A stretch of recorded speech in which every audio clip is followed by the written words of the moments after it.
Welcome to Haystacks in Hell, an ex-Adventist podcast where we tell stories about growing up Seventh-day Adventist, leaving faith behind, and building new, fulfilling lives. Hey everyone, welcome back to Haystacks in Hell. It has been a minute, and I am so glad to be doing the first episode of Season 3. Honestly, it's taken this long partly because of a lack of motivation, given everything going on in the world, but I knew I had to come back. I still have multiple unreleased interviews that I need to edit and publish. I have more interviews I need to schedule. So many people that I'm really looking forward to speaking with. But for this first episode back, I figured I'd talk about the next 4 years and kind of set the stage for some of the future conversations I'm planning to have and some of the topics I'm planning to cover. I know most of the people listening to this show live in the United States like I do, but for everyone who doesn't, I know that our politics, for better or for worse, and I know primarily for worse, affect you in some ways as well. And honestly, I am sickened by what we've been seeing. Part of my deconstruction started during the presidential election leading up to 2016. And if there's any silver lining, and even that sounds kind of silly to say, but if there's any silver lining that can come out of a second Trump presidency, it's that more people will continue to look at evangelical Christians in the United States and even Christians in their own non-evangelical denominations who are supporting Christian nationalism and right-wing authoritarianism, that they'll look at that and see that the teachings of Jesus that a lot of Christians claim that they're drawn to, those things are lacking from their congregations. And they're lacking from the people in power who claim to be trying to bring God back to this country. There's so much that could be said. I'm going to be linking resources to books, news articles, and channels that I watch that I think you might enjoy as well. Honestly, it's exhausting. It's tiring. And I know some of you might be disappointed to be hearing about it here as well. I know that there's got to be spaces and there's got to be times where you don't have to think about the political climate. But this episode, at the very least this one, is not going to be it. I personally feel a responsibility to talk about the next 4 years and what we are going to do as ex-Adventists to help our family and friends who might still be in the Adventist church or in other fundamentalist faiths to see the real, very real harm that's being done.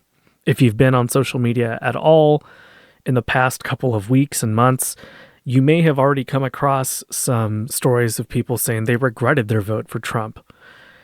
And, in some ways it's too little too late, but in some ways there's also room for growth. I've shared before, and I think I shared on the very first episode of this podcast, that I grew up listening to right-wing talk radio in middle school and high school, and I adopted the politics of my parents. And I echoed and regurgitated the right-wing authoritarian worldview that I was surrounded by. And honestly, if there's hope for somebody like me who grew up being homophobic, who grew up thinking that universal health care is the worst idea ever and is going to lead to the collapse of our country, no joke, I did believe that. I actually debated about that very topic while I was in high school and kept mispronouncing Saskatchewan as I cherry-picked data showing that the wait times in this rural part of Canada were really long, and somehow that justified throwing out the idea of healthcare as a right in general. If I can come around and move so far away from the positions I used to hold and have greater empathy for people, and not only deconstruct my faith, but also deconstruct a lot of the lies that I had grown up with about politics and about society and the world at large. There's hope for other people as well. I guess that's ultimately what I'm getting at. Honestly, there's a lot happening right now, and so much of it at once, intentionally, to make us feel hopeless and to make us think that we have no choice but to just accept these things. Honestly, don't blame you if you feel hopeless. What we've been witnessing is an intentional bombardment of executive orders and nonsense statements intended to induce shock and awe. And so if you've been doom scrolling, if you're feeling hopeless, that's because they want you to feel hopeless. And I don't blame you. There is a lot happening, especially if you are trans, especially if you are Latino and are undocumented or have family or friends who are. They have been trying to instill fear. If I were still an Adventist, I know that I would be looking at everything going on and thinking the end is right around the corner. Trump is fulfilling prophecies. We're going to see the Sunday law at any moment. I actually saw a post about this about a week ago, and I just wanted to read this really quickly because I think for some people listening right now, you can probably relate to this. The title of the post is "My Dad Woke My Fears," and the person writing this said, "I'm a grown man, 51 years old. Grew up Adventist. Dad wasn't just a Revelation lecturer. He worked in the executive branch of the church as well. He's convinced Trump is ushering in the end times. I've blown everything off, but I'm sick right now, and all of my defenses are down. He mentioned in passing that Trump is going to call a Sunday law, and now my anxiety is getting the best of me. Can someone break down this Project 25 or whatever it's called and show me all the weaknesses?" And I absolutely appreciated the top comment in response to this post. The commenter said, "1, it sounds to me like your dad wants to act like he knows what he's talking about, when in fact, he does not, on both Trump and Revelation. 2, maybe take comfort in this. The first edition of the Great Controversy didn't even mention the Sunday law. They added that in there at a time, the 1880s, when a Sunday law was actually being discussed. There were Sunday laws in parts of this country going back nearly 200 years before Ellen G. White's time. She wasn't predicting something she saw in a vision. She was riffing off of an overall trend where people try to control other people. There won't be a Sunday law, friend.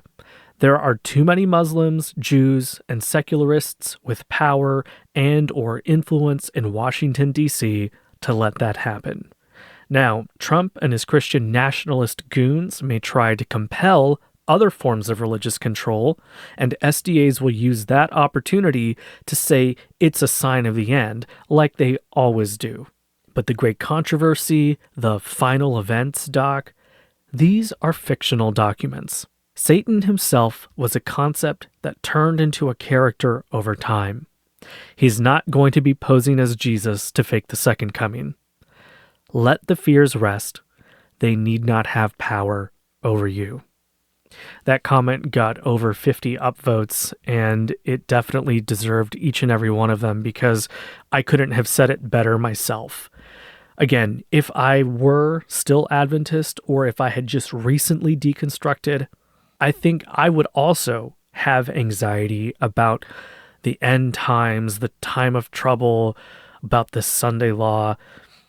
I don't know if I ever told you guys the story, but I actually had tried making videos and sort of like social media content warning people about the Sunday law because I took it so seriously.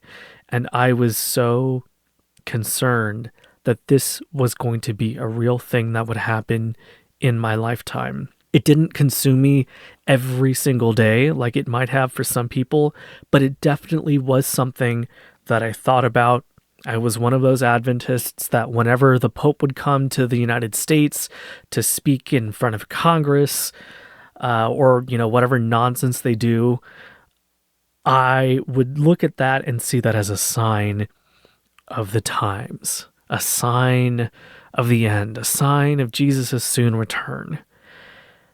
I've been doing a lot of reading on the early Adventist movement, and the more I read, the more I realize there were so many cults and new religions springing up in the United States during this time. We just happened to be born or converted into one of the offshoots of one of those groups. And for better or for worse, we found community together. And some of us are still dealing with anxiety around this. And it's totally understandable. If you're dealing with anxiety around this, I do not blame you at all. No judgment from me whatsoever. I get it. I understand it. I just count myself to be extremely lucky because of circumstances that I am not particularly anxious for that reason. I will say, though, like I mentioned in season 1, episode 1, from the very start, I have made it clear. I do believe Christian nationalism is a real issue. It is a real threat, not only in the United States, but the implications that it has globally. One of these days, maybe in this season, maybe in another one, I'm planning to do an episode where we break down how U.S. foreign policy, as well as British foreign policy, has been informed by Bible prophecy, which is wild. It's something that New Testament scholar Bart Ehrman talks about in the book Armageddon. And if you haven't read that book, I highly, highly, highly recommend it. If you are still hung up at all on the idea that Revelation has any relevance to us today, that it has any shred of prophetic truth, I recommend reading Bart Ehrman's book, Armageddon, or listening to any of the interviews he's done where he talks about his book and about Revelation in general. Bottom line, it doesn't have any prophetic relevance to us today. There is something to be said about how Revelation looked at Rome as an oppressive power and how it warned people against aligning themselves with that oppressive power.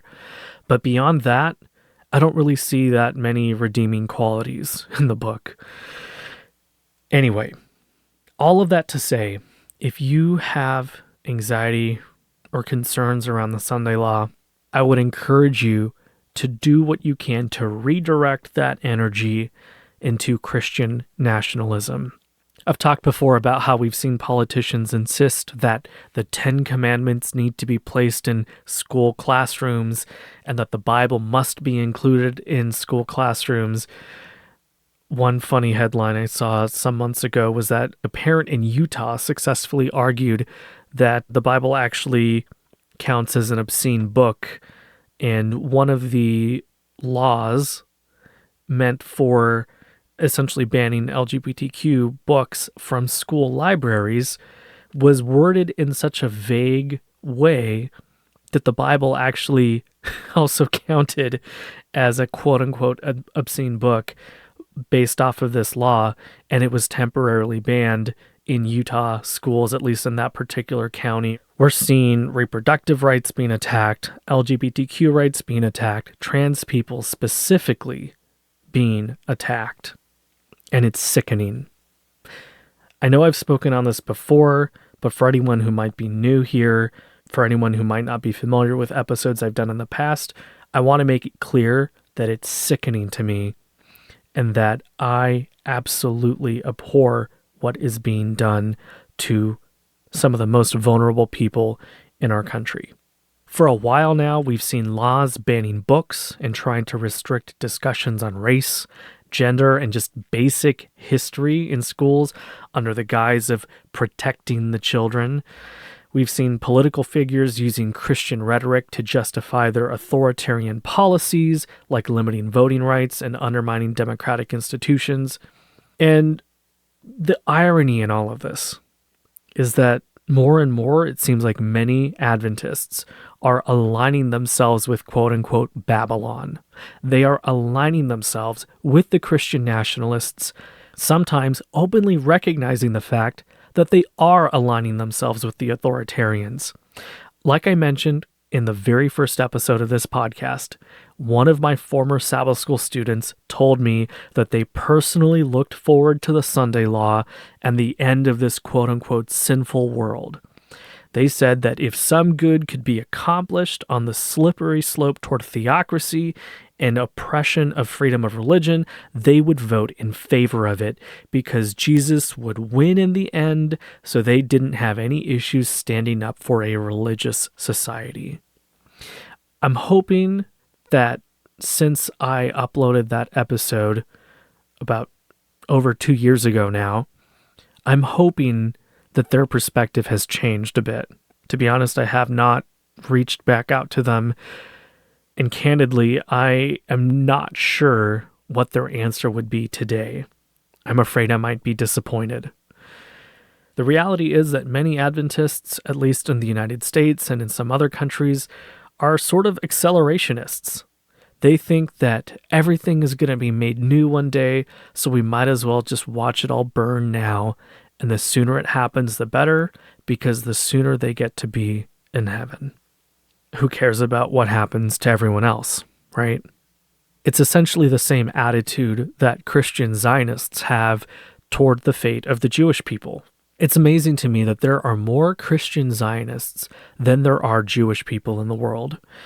And the irony, the great and tragic irony of Christian Zionism is that many of them believe Armageddon will be a literal battle that will be fought in the region of Israel, and that literally all of the Jewish people who do not accept Jesus will be annihilated and that they will suffer eternal conscious torment in hell.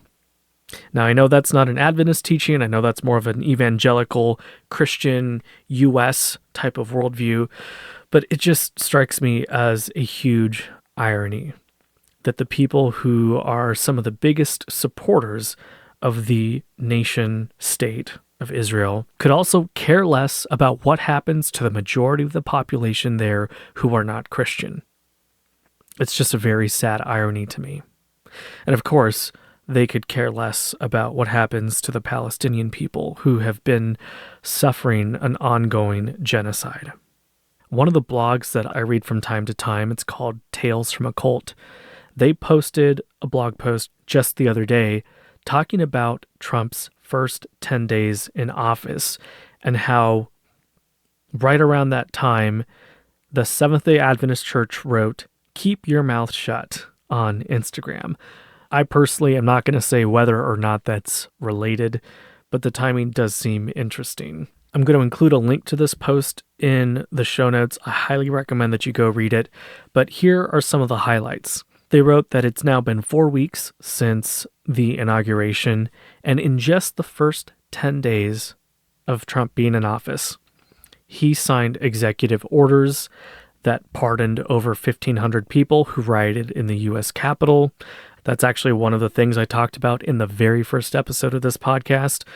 He's also doing things that are, immediately going to bring the egg prices down, like renaming Mount Denali to Mount McKinley and renaming the Gulf of Mexico to the Gulf of America, because, what could be more important than that?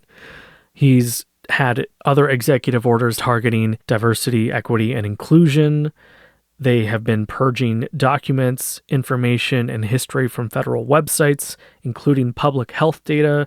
That is actually something that I saw some public health experts and researchers absolutely just devastated over losing this important data.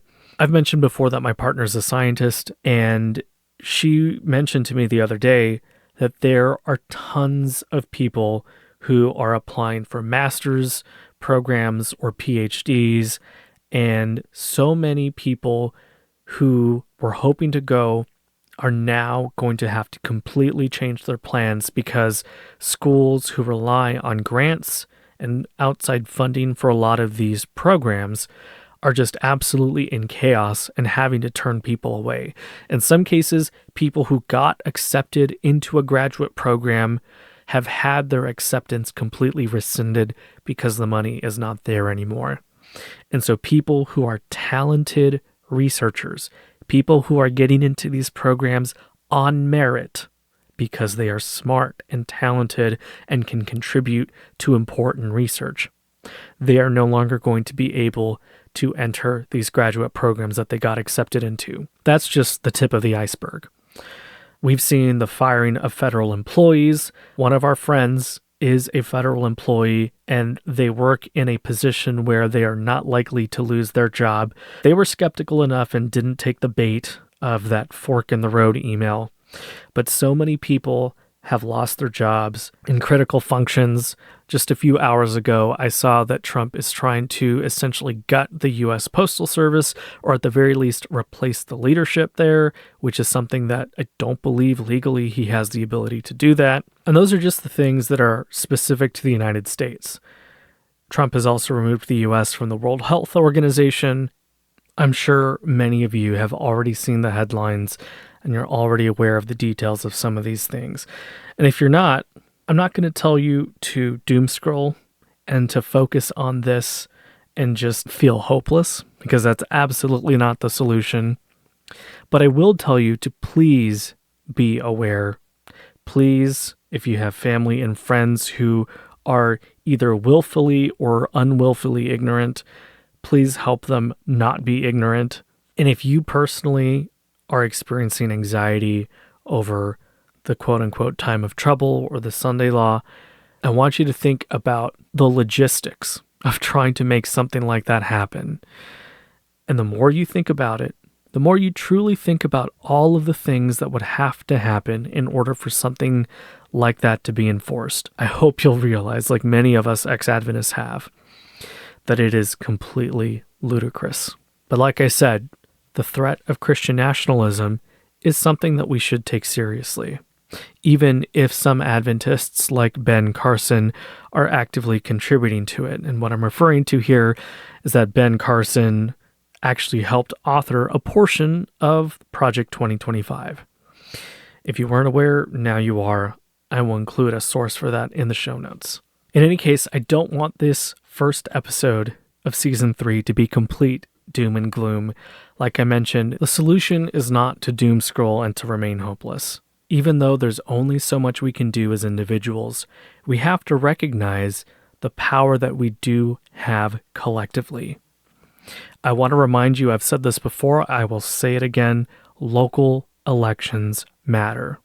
Some of the fights that Christian nationalists are waging right now have to do with things as small as local school boards. A lot of the challenges that we're seeing in the United States and globally ultimately come down to education.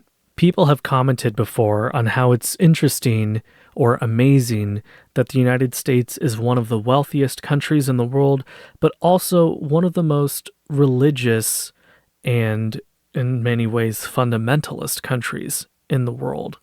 A lot of that has to do with the religious movements that have happened throughout the history of this country, and the fact that even though we were not founded as a Christian nation, people have successfully pushed that propaganda. They've put "In God We Trust" on our money. They've put "Under God" into the Pledge of Allegiance when it wasn't originally there. They've done what they can to try and make it seem like this is a Christian nation.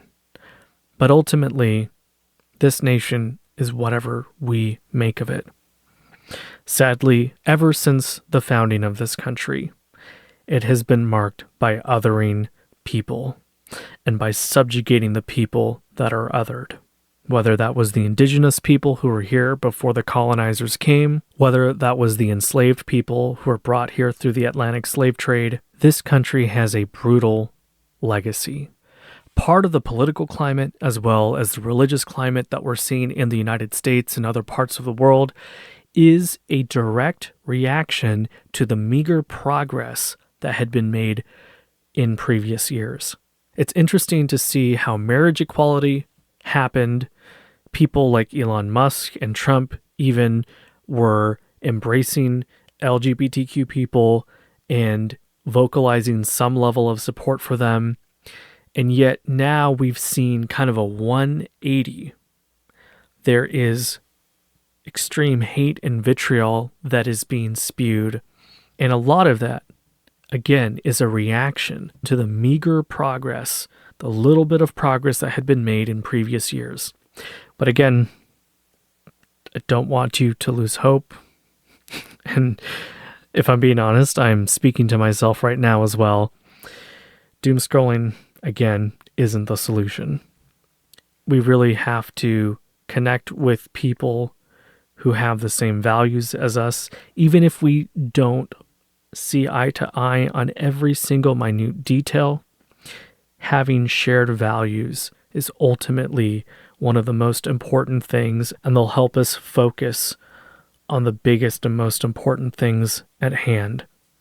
Again, I want to encourage you to be informed and be involved in your local elections. Many Christian nationalist policies start at the local and state levels, and so it's incredibly important to pay attention to those races, pay attention to those ballot measures, pay attention to who's running for school board, pay attention to those things, make your voice heard, and make your vote count. Do what you can to support grassroots movements and independent journalism, and make sure that you are taking care of yourself throughout all of this.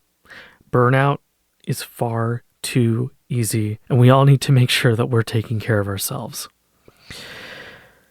If you are actively going through deconstruction as all of this is happening, I feel for you. I truly hope that this podcast will be more of an encouragement than anything else, and that you'll be able to connect with other people who are going through the same thing, and people who have gone through it before you, and that you can learn from their experiences. There's a podcast I started listening to recently called Sunday School Dropouts. If you haven't already heard of it, I highly, highly recommend it. One of the co-hosts is a former Seventh-day Adventist. His name is Andrew Curbs, and he has a master's in clinical mental health counseling. So he is a mental health professional who is trauma-informed and is very familiar with religious trauma. So he and Dr. Laura Anderson, who is the CEO of Trauma Resolution and Recovery, they are absolutely incredible hosts. They are doing a great job of talking about the process of dealing with religious trauma or adverse religious experiences. And it's absolutely incredible, the show that they've put together. I'm very, very encouraged to see trained mental health professionals have a podcast dedicated to this subject, and also interviewing people and talking to them about their experiences. So I'm going to leave a link in the show notes.